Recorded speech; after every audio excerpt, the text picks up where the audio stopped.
Hello and welcome to 360 Gamercast episode 102 for Tuesday the 21st of December 2021. I'm your host Mark Webb, gamertag Pearson ID, Steam ID, Webby 360G, and joining me on this very fine evening is...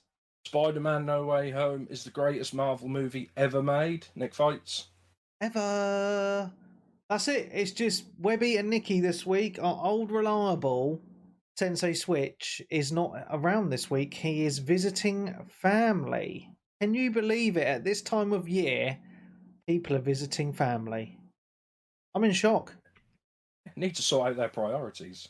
Well, the rest of the podcast crew need to sort out their priorities because they're becoming very unreliable. Stunty, Peebs, Dan. I mean, the Americans all left years ago, but Stunty, Peebs and Dan have just disappeared off the face of the earth when it comes to the podcast. They just don't seem to want to come on anymore. So in the new year, I'm going to be looking for some more podcast co-hosts. So if you're interested, let me know. I have Nicky and Darren as good regulars, which I find you both very entertaining and great to talk to. But I would like a few more people for backup if possible. So if you're interested, just let me know. Just ping my email, 360gamercast@gmail.com. Just let me know and we'll get you on. That would work a lot better if this wasn't a Patreon show, though, obviously. Well, this part isn't Patreon, is it? Because I do like the first 20 minutes and then cut it off, right? Yeah. Get the bloody advertising in earlier. Gotcha. Great. Get everything. Yeah. So it's all good in the hood, man. It's all good. Yeah, we've got to give everyone a little taster, a little 20-minute taster before I cut it off and say to listen to the rest of this week's episode, you've got to sign up. I don't think it works very well because I've actually lost a Patreon this month, which is very sad. So it wasn't me, I don't think. No, it wasn't. I'm not going to give out names because that's just wrong, but yeah, lost one. They will be missed. Rest in peace. Hope you come back. You know who you are. Sent you a message today. Yeah, so we're going to crack on with the show then. I'm going to start us off, actually, Nicky. Go on then. And I'm going to bore everyone to death for those people that didn't watch my awesome YouTube video review on the Evercade. Now, so basically, Mark's Gaming Den made a return this week. The last video I did was 11 months ago on Mark's Gaming Den's video channel. So I thought you were going to do more regular videos on that video as well. I know. Time just goes, man. It flies by. It really does.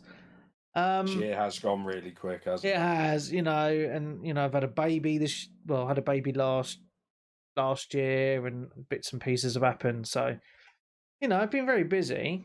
Moved house, changed jobs. It's been an eventful year.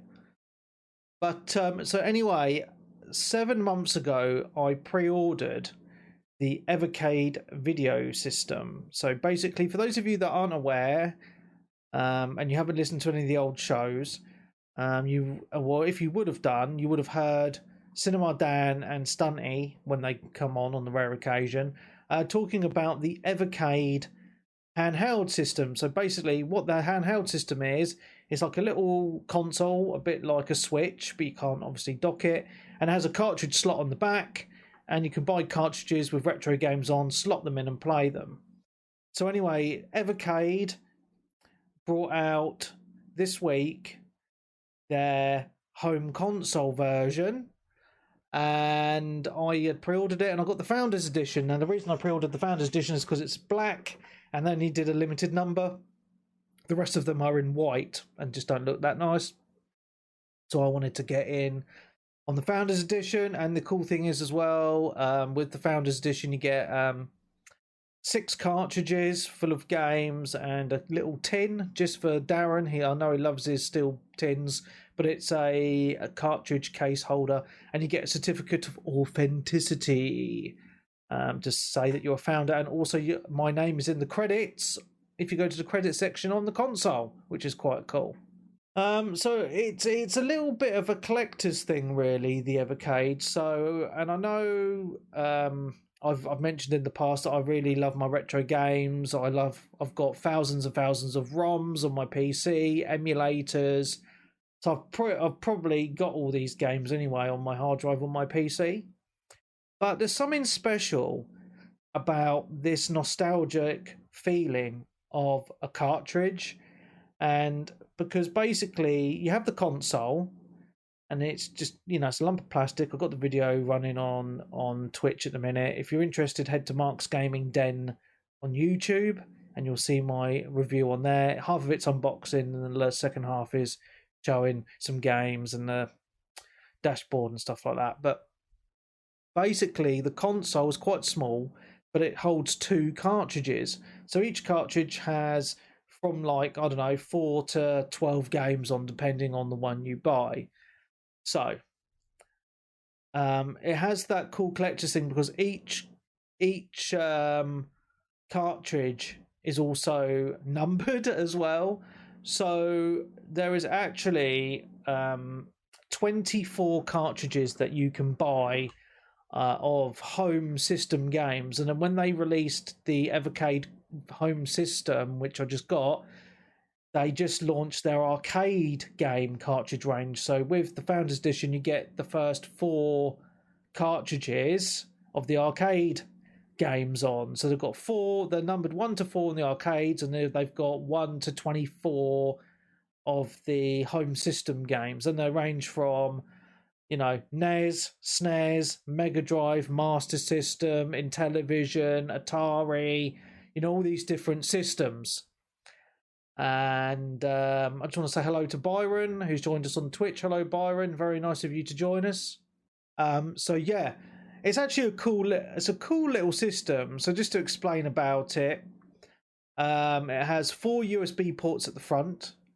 It comes with 2 controllers, but any USB controller works with this system, and I've tested my Xbox Series X controller on it, and it works perfectly fine. And you can remap all the buttons, and all the 8-bit DOE wireless controllers work on it because they come with the wireless dongle things, and they work fine as well. It comes with so basically the 2 controllers, the Founders Edition that I got, which is obviously now sold out, come with 6 cartridges. And let me just get them so I can just run down just the makes and stuff. Just give me 2 seconds. It's just so you get a feel about it, just while explaining with it. So one of the ones, which is cartridge 22, is the Bitmap Brothers. And this is actually one of my favourite ones in the collection that I've got so far, actually, because it's got one of my favourite games on it, the Chaos Engine. And the reason why I love the Chaos Engine is, again, I used to play this when I was about 8 years old around my mate's house on their Amiga, and it is such a great game. But yeah, there's 5 games on that one, and then the other home one is the Intellivision collection that came with it, which is cartridge 21, and I have to say all the games on that are really shite. I never owned an Intellivision. It was a little bit before my time, to be honest. So that's why I don't like that. But the arcade ones are quite cool because you've got the Atari arcade, which has like Centipede and Millipede and Asteroids and Missile Command and Pong and Night Driver and stuff like that, which is really, really cool. And then one that I'm really enjoying at the moment is which I've been really enjoying today, is the Galco arcade collection. That has 6 games on it, and there's a few games that I really like. Because there's one called World Rally, which is really fun, and Alligator Hunt, where you're these 2 dudes on skateboards and you're just shooting at aliens, which is really funny. And the other ones that come with it is the Data East collection, which has games like Burger Time and Sly Spy on it. It has actually 10 games on it in total. And then the other one is Technos. It's not a name that really resonates with me, but it has the arcade versions of Double Dragon 2 and 3 on it, which is great, and a few other games called Battle Lane, Minky Monkey, and a few others which I haven't actually ever heard of. So it's actually, I've played for all of these cartridges, and I've obviously I've got my favourites. I've got some that I don't like, but what I have found out about the Evercade, though, while I've been looking today, is some of the items are quite scarce to get hold of. So I've been scouring around just looking for the handheld console, because I thought it'd be, since I'm looking at collecting more cartridges, I thought it'd be quite nice to have the handheld as well. I can't find one anywhere. It's completely sold out, absolutely everywhere. It is impossible to find unless you want to pay a silly price for it on eBay, which I refuse to do. Also, if you go onto the Evercade website, it lists all their carts, which is great. And most of them are available on funstock.co.uk, is where I purchased my system from. But not every single cartridge is on there. So because they're all numbered 1 to 24, if you're a serious collector and you want to get all 24 carts, you're gonna have a bit of a struggle finding some of them. So you're gonna have some gaps in your collection, which is a little bit frustrating, unless you find one on eBay for a silly price. So already that's a little bit annoying. How much do they go for normally? They're 15 quid a cart, which I don't think is too bad. That's not too bad. Fair. Obviously, with a company like that, supply and demand, they're not gonna anchor up themselves having loads of stock, are they? They'll probably make, drop them maybe 2-3 times a year.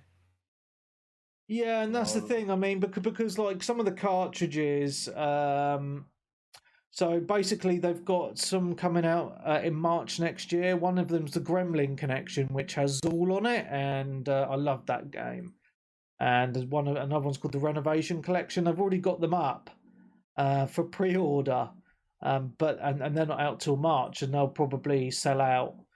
But they do have some really good collections, to be honest. They've got a Worms collection, so with all the Worms games. They've got a Codemasters one with like Sensible Soccer and Cannon Fodder on, and they've also got cartridges that have games that have been made by indie devs. So I don't know if you've ever heard of a game called Xenocrisis. It's actually on Game Pass at the moment. They've actually got a cartridge with Xenocrisis and Tanglewood on, and Tanglewood's a game that is on Steam, and they actually made a Mega Drive cartridge for it as well. And you play as a little fox. It's a platformer. Now, I had a look at these games today, because obviously one of them's on Game Pass, as I mentioned. But if you actually wanted to buy them both digital, they're £15 each. But you can get them both on a cartridge for 15 quid together, which I think that is really reasonable, to be fair. So they're like new old games then? Yeah, so because there's actually a big community of people that still make titles for old systems like the Mega Drive, the Dreamcast, etc. And Funstock is probably one of the only sites I know that actually stocks these cartridges. So if you actually go on there, they've actually got a game section where they sell these cartridges for the Mega Drive and stuff of indie games that be made. They're still making games for these systems, and I just think that's quite cool. So they're pushing a lot of these games onto the Evercade now, which is quite cool. So if you're into those indie games, that's cool.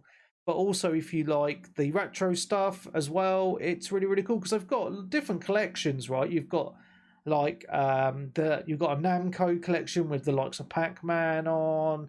You've got Interplay. These are all properly licensed, right? And that's what's really, really cool. And it spans different eras of gaming. You've got you're going all the way back to the but before the Amiga. Because there's a Oliver Twins collection that has the Treasure Island Dizzy and some other Dizzy games on it, and I think like they were on the Amstrad, yeah. So and on this one cartridge, right, it has them, and then you've got another cartridge that has games like Earthworm Jim and stuff on, yeah. And then there's another one I'm just looking at now, the Atari Lynx collection. So like a lot of the old Lynx games, So I think it's a really cool idea because it's got a few things going for it. One, it appeals to retro gamers across different time periods, right? You've got like your really old games up to your kind of more modern old games, if that makes sense, right? Like your Mega Drives and your Super Nintendo kind of era, right? And it's got that collector aspect, as I mentioned, because the cool thing about this is, and I know I've talked about emulation and downloading ROMs and stuff like that, but there's something quite special, about spending 15 quid. Your cartridge comes in the post and it's got like 6 games on, because the problem is that I have with thousands and thousands of ROMs, like I'll sit there and it's the Netflix effect. You just get lost in all the in just a wall of games, But with this, the cartridges are very reasonably priced. 15 quid, you get a physical product come through, right? It's got like 6-10 games on, and then you just, it's just easier, more manageable to play that. Also, it's cool because you get the cartridge, it's all very well presented in the box as well, and in the box, you actually have a manual. Shock horror. There's actual manuals which we haven't seen for a long time in game cases, and they're really well printed. They're on really nice paper, really well designed. But what I like about it is, on the first page, it gives you a rundown of the company, so it gives you the history of the company and all that sort of stuff, right? And then it goes through the instructions and the history of every single game that's on that cartridge as well, and then it tells you the controls as well. But it's just really nice to have that little bit of history, what year the game was released, a little bit of the history about it, etc., etc. I just think that's really, really cool. So on a whole, I'm really enjoying this system now. I have wanted to get the handheld for quite a while, but I'm not really a massive handheld gamer. I do like playing these sort of system. I like playing the system on the TV. And I've had a lot of fun today playing this with my boy, playing games like Double Dragon and stuff like that. We've got the 2 controllers and we've just been playing it. And actually, the controllers, Nicky, are very well designed, because I know some people were complaining about the handheld system. The D-pad felt a bit rubbish, but I think these controllers are quite well designed. They're very light. The D-pad is very responsive. It's laid out like an Xbox controller, but without the thumbsticks. You've got your start and select button. You've got a big square button in the middle, which is like the Xbox home button. So you press that, it brings up the menu, a bit like the Xbox. You could do your save states or go back to the proper main menu to select different games, etc. as well. That's to be expected with this sort. I mean, they haven't got the billions that like Nintendo, Sony, and Microsoft spend, to make these controllers and things like that. They can't do it, that sort of thing. Xbox probably spend more designing the Series X controller than they probably spent including making all this. Yeah, and that controller doesn't actually look any different.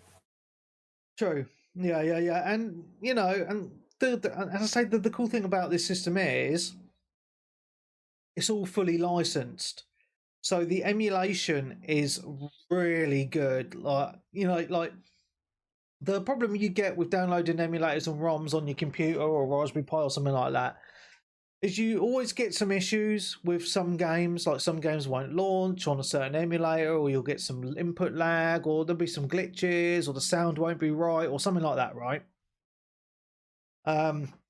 Because this is officially licensed, the games run really well. I mean, I've played a lot of games the last couple of days on this system, and it's silky smooth, man. It is just, the emulation is second to none. It really, really is. So that's really, really good, because I believe the emulation is actually on the cartridge itself, which is pretty crazy. And obviously because they're officially licensed by the manufacturers of the games, the publishers has got to work right. Okay. And the other cool thing is good, at least that they get some money as well. Of course, yeah. So they're still making a little bit of money off their old games as well, which is really, really good. And it's just nice to be able to play these games on a modern TV, right, you've got the console, plug in your HDMI cable and away you go. But it has some good display options as well. So you could play it in various different ways. So you could have it fill in the whole screen, which looks but ugly because it's stretched out. You can have it in 4:3, or you can have it in pixel perfect mode, which is still in 4:3 but slightly smaller. And then you can add like your scan lines into there as well if you wish, which I actually have soft scan lines on at all times because I just think it just makes the games just look a bit more soft. It gives them that more authentic feel. So that's what I like to do. And you can also choose a lot of different backgrounds as well. So you haven't just got a black border around the game. You can have different colors, or I have one where it's actually in like an old 80s bedroom with the game cartridges on the wall and stuff, which looks pretty cool. So yeah, it's a really cool system, man. I was a bit dubious when I ordered it, but I think it's actually not bad value for money if you're thinking you're getting a physical product with each cartridge. So a lot of love has gone into the design of the cartridges and the manuals and stuff. And how much was it? Or because you said that the founders editions, the black ones are gone, but the white ones are they? Can you still actually buy them? That is a good question. Now I need to double check this. Just give me a second. But so when I bought my Founders Edition, it was 160 quid, but that came with 6 cartridges. So if you think, £15 a cartridge on average, it's actually not a bad price. So you can buy the handheld, which is all sold out, for 60 quid. But if you want to get the actual physical console, you can buy it with 1 cartridge for 90 quid. That's the starter pack. Or you can buy a mega bundle for 230 quid, which comes with 10 cartridges, which I don't think is a bad deal. It comes with 4 controllers and 10 carts, which, for 230 quid, again, you work it out, 15 quid a cartridge, plus you're looking at 20 quid a controller. If you buy them separate, that's actually quite a good deal itself as well. So, I mean, the basic one, that's sort of what we were paying for those mini consoles there or thereabouts, weren't we? Yeah. I think 70 to 90 quid. I think the PlayStation was really like 90 quid. Yeah. That was in the Mega Drive. Yeah. But... So if you buy, as I say, but the starter kit, the 90 quid one, does actually come with 1 cartridge as well. So again, if you've already got a library with your handheld, for example, that's actually, again, you're not having to buy a load of gumph on top, right? So again, it's not too bad. I don't think the price is that bad anyway. But that's just me. So I'm going to be on the hunt for more cartridges in the future. I'm in no rush, but I say the only thing I'm kind of worried about, Nicky, is cartridges going out of print and then either having to make do with some numbers out of my collection or having to suck it up and pay a silly money on eBay. But yeah, the Evercade system is, it's cool. It looks pretty cool. So, a lot of people are saying for years, like me included, it's like, I mean, I'm not a lover of emulation, but I see the only way to buy these games, some of them, hundreds and hundreds, some of them even go for thousands on eBay. And I'm like, well, the developers don't get any money for that at all. Whereas if you buy these, the developers of the game or the publishers or whoever own them, at least they get a slice of it, which is quite cool. Yeah, and there has been a big thing in recent years. I don't know if you've seen like the consoles like the Retron 5 have come out, which is basically so there has been a big increase in retro in the last, I don't know, 5 to 10 years, to be honest. But it's all been geared towards more modern consoles designed to play your retro cartridges and CDs, like the Retron 5, which I believe can pretty much take most cartridges, for most old systems, and they have a CD add-on as well. And that CD add-on takes CDs from all of the retro systems, like your Mega CD and your Sega Saturn and stuff.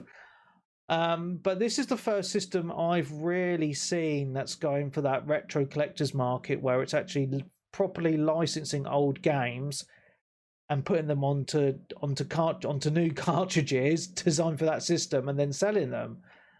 Because it is a novel idea, and a lot of people would think, oh, this isn't going to take off because everyone downloads games these days. There's no market for physical anymore. But there is actually, still quite a big collector's market out there. And I've joined a few Evercade groups on Facebook and Reddit, and there's a lot of people out there, man, that are really into this, and it just harks back to that old school gaming times. You know what I mean? So this looks really good for.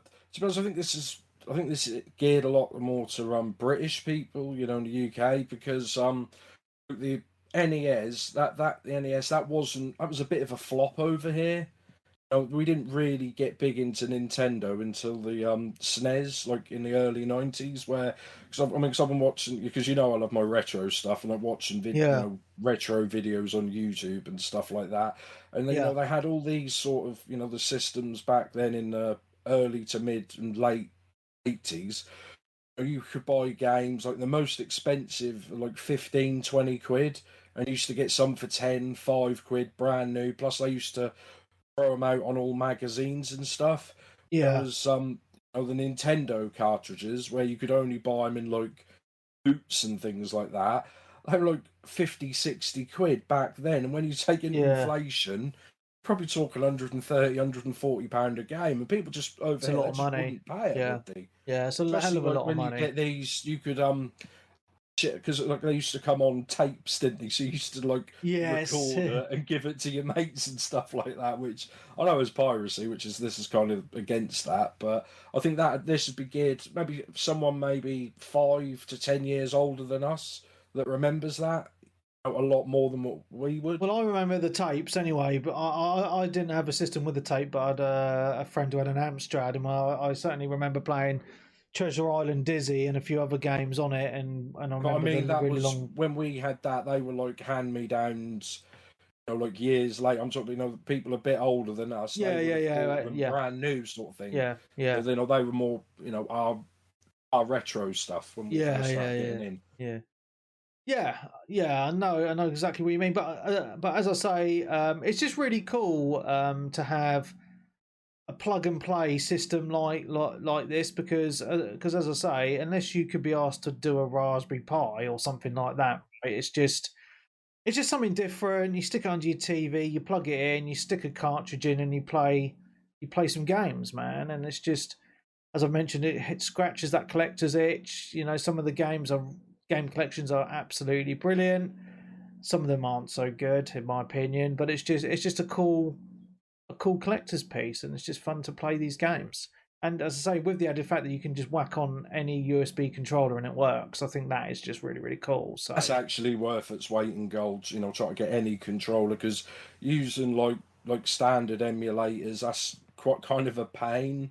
Yes, it is. Use all controllers and stuff like if it's good, people will pay extra money for the convenience, because you could buy like a Raspberry Pi, whatever they cost now, 35, 50 quid, or whichever one you get, chuck in a SD card, but then you've got to try and find them all, download and put them all into the right folders, which is that time wise, that could, you might save yourself half the price, but that could take you maybe 10 hours of finding everything you want and actually getting it to work.